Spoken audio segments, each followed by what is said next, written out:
Bismillahirrahmanirrahim. Assalamu alaikum. Welcome to Bakhshali Model School's history class.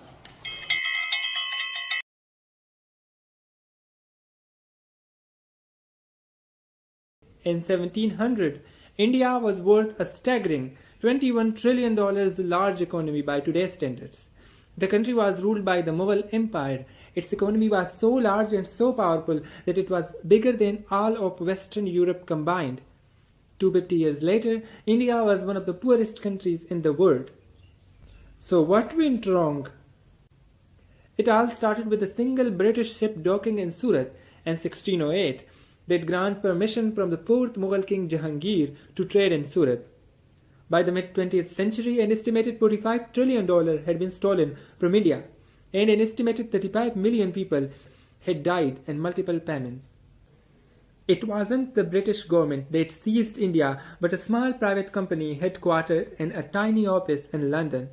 The private company went on to become one of the most powerful corporations of the world has ever known.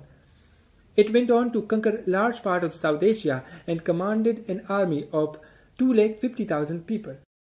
By the 17th century, Spanish and Portuguese controlled the trade from the east. But Britons wanted to start trading of cotton, silk, tea and spices. The Indian spices which became very popular in Europe then. Queen Elizabeth signed a royal charter allowing the company to sail to the East India on the behalf of the crown. At first they were not allowed to trade, but later on King Jahangir, the son of Akbar the Great, gave permission to them, and so the East India Company was born. In 1613, the first British factory was set up at Surat. But the country was not here for just business. They had a private army. By 1757, as the Mughal dynasty went into decline, the company waged war on the last Nawab of Bengal and his French allies. They seized control of the entire state of Bengal. The state was badly hit by war and then by famine. The entire Bengal treasure was loaded onto 100 boats and sent down the Ganges and onward to the company's Calcutta headquarters. He collected taxes and customs from local Indians, which was then used to purchase goods and export them to England. So they took control over the land, charged local people to live there, and then used the money to get rich. After Bengal, the company went on to seize other regions like Bihar, Odisha, and then in 1799, they defeat one of the powerful rulers of their time, Tipu Sultan, and conquered Mysore.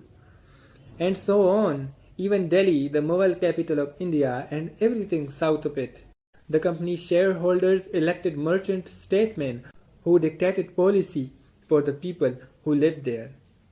At its peak, the company generated almost half of the British trade at the expense of Indians. But in 1857, a rebellion began to spread. It all started with Indian sepoy serving in the company's army and then grew. It lasted 18 months and Indians were brutally suppressed by the company rule in India. In 1858, the British government finally ended company rule in India.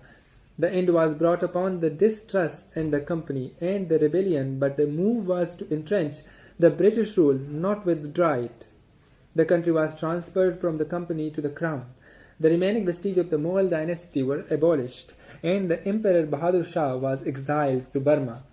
Queen Victoria was proclaimed Empress of India, and so the Mughal rule completely ended and the British Raj began.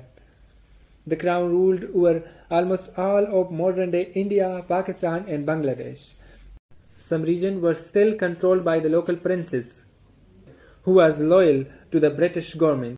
Radcliffe, a British lawyer who had never been to India before, was tasked with carving up the map into a country for Hindus and one for Muslims in 36 days. But no one told the Indians